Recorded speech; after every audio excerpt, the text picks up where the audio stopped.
nakita yung leadership ni Joshua, yung katatagan ni Joshua. At dahil po doon sila ay sumunod kay Joshua. At hindi lang po ito, makita po natin yung pagtawid. Ito po yung maaalala po natin, yung pagtawid po ng mga Israelita doon sa Jordan River, kung saan nakita po natin yung himala ng ating Panginoon.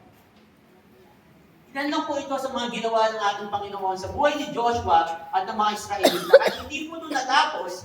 Makita po natin dito, ang very famous na nangyari po sa Book of Joshua kung saan yung Jericho po ay bumagsak. Jericho po ay bumagsak. At hindi lang po yun natapos dito. May mga malalakas na hari at silang tinalo. Ito po yung pagbagsak ng mga tao sa lugar ng Ai. Pagbawi po ng lugar po ng Ai. Ito po yung isa sa pinaka malaki at malalakas na grupo na tinalo po ng grupo ni Joshua. Babasahin po natin ang aklat ng Joshua, napakaraming labanan, napakaraming digmaan, pero makita po natin marami pong pagtatagumpay ang ginawa ng Panginoon sa buhay ni Joshua. At di lang po natapos po doon. No? Sila po ay sumabak sa labanan patungo po sa timog, kung saan makita po natin sa timog po ng lugar po na kanilang pinuntahan. Very famous po. Huminto ang araw. Sa gitna ng kanilang labanan, huminto ang araw.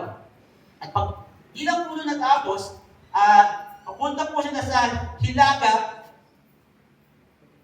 kung saan tinalo po nila ang mga taga-Kanaan.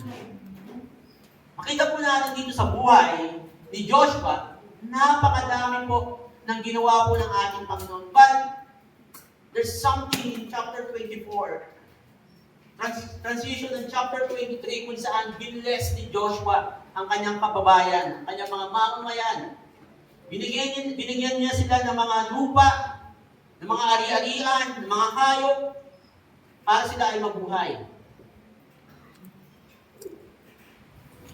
There's something po sa buhay po ng mga taga-Israelita noong panahon po yun, kung saan napakadaming tagumpay ang ginawa po ng ating Panginoon sa kanila, pero pinili nila yung bagay na alam nila sa sarili nila ay makakatulong. Kung saan sila po ay sumamba sa kanilang Diyos-Diyosan, gumawa po sila ng Diyos-Diyosan,